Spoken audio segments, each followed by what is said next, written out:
ಉಡುಪಿ ಜಿಲ್ಲೆಯ ಹೃದಯ ಭಾಗವಾಗಿರುವ ರಿಲಯನ್ಸ್ ಮಳಿಗೆ ಸನಿಹ ಹಾದು ಹೋಗುವ ಮುಖ್ಯ ರಸ್ತೆಯಲ್ಲಿ ಮೃತ್ಯುಕೂಪವೊಂದು ನಿರ್ಮಾಣವಾಗಿದ್ದು ಅಪಾಯಕ್ಕೆ ಆಹ್ವಾನ ನೀಡುತ್ತಿದೆ.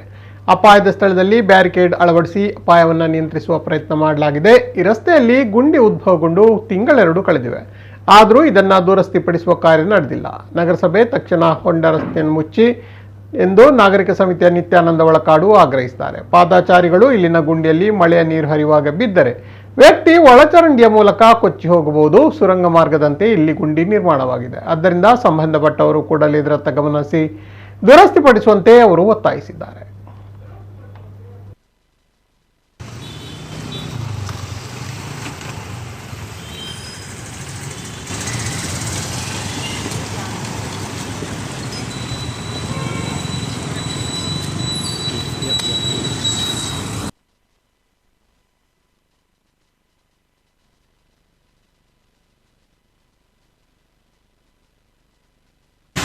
ಕೆಂಕಪೇಟೆ ವಾರ್ಡ್ ಮತ್ತು ಸಿರಿಬೀಡು ವಾರ್ಡಿಗೆ ಎರಡೂ ಕಡೆಗೆ ಜಾಯಿಂಟ್ ಆಗುವಂಥ ರಸ್ತೆಯಲ್ಲಿ ಮಧ್ಯ ರಸ್ತೆಯಲ್ಲಿ ಒಂದು ದೊಡ್ಡದಾದ ಒಂದು ಗುಂಡಿ ಬಿದ್ದಿದೆ.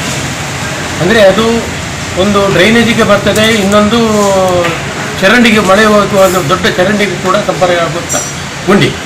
ಆ ಗುಂಡಿಗೆ ಈಗಿನ ಮಳೆಯ ಸಂದರ್ಭದಲ್ಲಿ ರಾತ್ರಿ ಹೊತ್ತಿಗೆ ಗುಂಡಿಯಲ್ಲಿ ನಮ್ಮ ಏನು ಮಳೆ ಕಾಣುವುದಿಲ್ಲ ಅಂಥ ಸಂದರ್ಭದಲ್ಲಿ ಆ ಗುಂಡಿಗೆ ಬಿದ್ದರೆ ಅವನು ಸೀದಾ ಕರ್ಸಂಕ ತೋಡಿಗಾಗಿ ಎಲ್ಲಿ ಹೋಗ್ತಾನೆ ಅಂತ ಹೇಳಿಕ್ಕೆ ಬಯಸುತ್ತಿಲ್ಲ. ಯಾಕಂದರೆ ಇದು ಬಹಳಷ್ಟು ದಿನದಿಂದ ಈ ಗುಂಡಿ ಬಿದ್ದಿದೆ.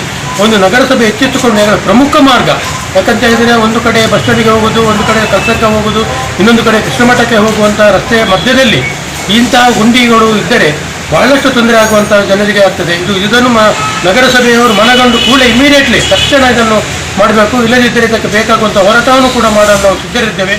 ನಗರಸಭೆಯಿಂದ ನಮ್ಮ ಉಡುಪಿಯ ಗೌರವವನ್ನು ಉಳಿಸುವಂಥ ಕಾರ್ಯಕ್ರಮವನ್ನು ಕರ್ತವ್ಯವನ್ನು ಮಾಡಬೇಕು ಎಂದು ನಾನು ಮಾಧ್ಯಮದ ಮೂಲಕ ನಾನು ವಿನಂತಿಸಿಕೊಳ್ತಿದ್ದೆ.